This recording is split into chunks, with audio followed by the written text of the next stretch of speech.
ভগবান শ্রীরামকৃষ্ণ কত সময় কত সব অসাধারণ গল্প বিভিন্ন প্রসঙ্গে বলে গেছেন। তার গল্পের মধ্যে মজা, শ্লেষ, ব্যঙ্গ বিদ্রূপ সবই আছে। এই রকমই 3টি গল্প আজ আমরা শুনব। আজ পর্ব 4। আজকের প্রথম গল্প কাক এবং চিলের গল্প। বাসনাত্যাগ প্রসঙ্গে ঠাকুর শ্রী রামকৃষ্ণ শ্রীমদ্ ভগবতে উল্লেখিত একটি গল্পের কথা বলেছেন। অবধূত 24 গুরুর মধ্যে চিলকেও এক গুরু করেছিলেন। এক জায়গায় জেলেরা মাছ ধরছিল। একটি চিল এসে একটি মাছ ছোঁ মেরে নিয়ে গেল, কিন্তু সেই মাছ দেখে পেছনে পেছনে প্রায় 1000 কাক চিলকে তাড়া করতে লাগলো। তারা কা কা শব্দ তুলে গোলমাল করলো। মাছ নিয়ে চিল যেদিকে যায় কাকগুলো তাড়া দিয়ে সেদিকে যেতে লাগলো। দক্ষিণ দিকে চিলটা গেলে কাকেরা ডাকতে ডাকতে তাকে ধাওয়া করলো। আবার চিলটা যখন উত্তর দিকে গেল কাকেরাও সেই দিকে গেল। এইভাবে পূর্ব দিক ও পশ্চিম দিকে চিল ঘুরতে লাগলো। শেষে ব্যতিব্যস্ত হয়ে ঘুরতে ঘুরতে মাছটা তার কাছ থেকে পড়ে গেল। তখন কাকগুলো চিলকে ছেড়ে দিয়ে মাছের দিকে গেল। চিল তখন নিশ্চিন্ত হয়ে একটা গাছের ডালের ওপর বসলো।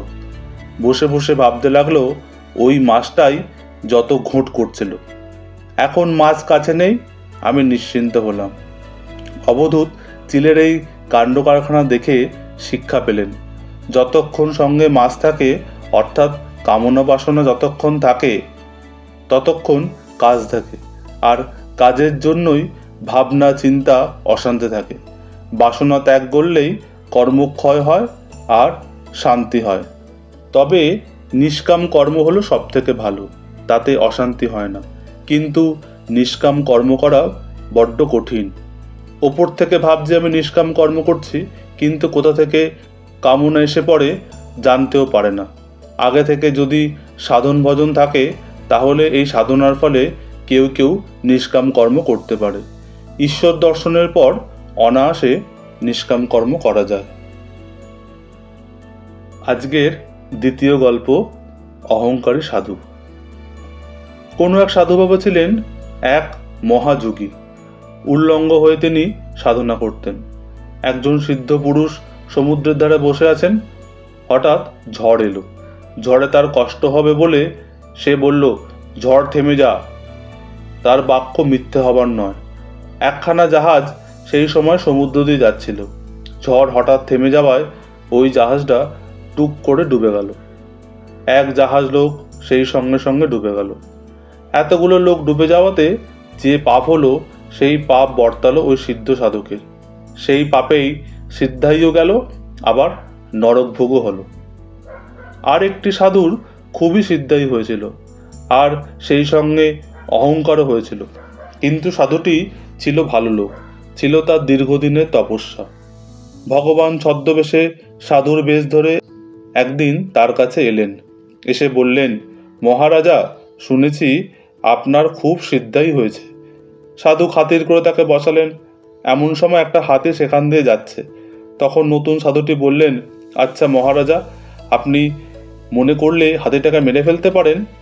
সাধুটি বললেন, হ্যাঁ, আমার সাধনার বলে ওই হাতিটিকে আমি মেরে ফেলতে পারি। এই বলে ধুলো পড়ে হাতিটির গায়ে দেওয়াতেই হাতিটি ছটপট করে মরে গেল। তখন ছদ্মবেশী সাধুটি বলল, আপনার কি শক্তি, হাতিটিকে মেরে ফেললেন? সে হাসতে লাগলো। তখন ওই সাধুটি বলল, আচ্ছা, হাতিটিকে আপনি বাঁচাতে পারেন? সাধুটি বলল, হ্যাঁ পারি। এই বলে যেই সে ধুলো নিয়ে মন্ত্র পড়ে দিল, অমনি হাতিটি ধর্মর করে উঠে পড়ল। তখন এই সাধুটি বলল, আপনার কি শক্তি, কিন্তু একটা কথা জিজ্ঞাসা করি, এই যে আপনি হাতি মারলেন আবার হাতি বাঁচালেন, এতে আপনার কি লাভ হলো? নিজের কি কোনো উন্নতি হলো, নাকি আপনি ভগবানকে পেলেন? এই বলে দেবতারূপী সাধুটি অন্তর্হিত হলেন।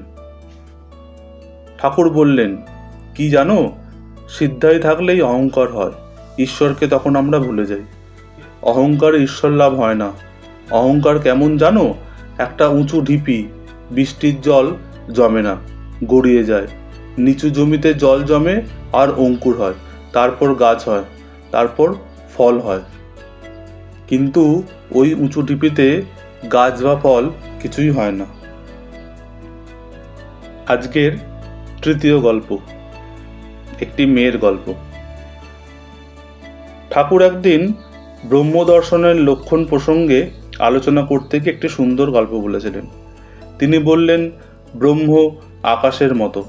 ব্রহ্মের কোনো বিকার নেই, যেমন অগ্নির কোনো রং নেই। তবে শক্তিতে তিনি নানা রূপে আবির্ভূত হয়েছেন। সত্য, রজ, তম এই 3 গুণ শক্তিরই গুণ। আগুনে যদি সাদা রং ফেলে দাও, সাদা দেখবে। যদি লাল রং ফেলে দাও, লাল দেখবে। যদি কালো রং ফেলে দাও, তবে আগুন কালো দেখাবে। ব্রহ্ম সত্য, রজ, তম এই 3 গুণের প্রতীক। তিনি যে কি তা মুখে বলা যায় না। তিনি বাক্যের অতীত।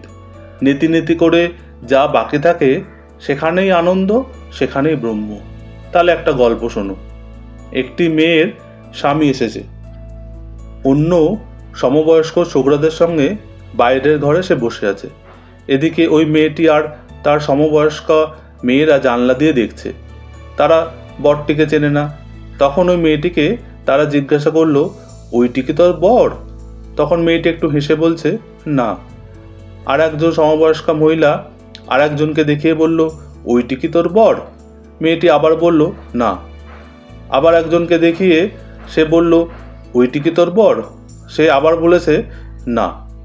শেষে তার স্বামীকে লক্ষ্য করে একজন জিজ্ঞাসা করলো, ওইটি কি তোর বর? তখন সে হ্যাঁও বলল না, আবার নাও বলল না, কেবল একটু ফিক করে হেসে চুপ করে বসে রইল। তখন সমবয়স্করা বুঝলো ওইটাই তার স্বামী। ঠাকুর বললেন, যেখানে ঠিক ব্রহ্মজ্ঞান সেখানে আর কথা বলতে নেই।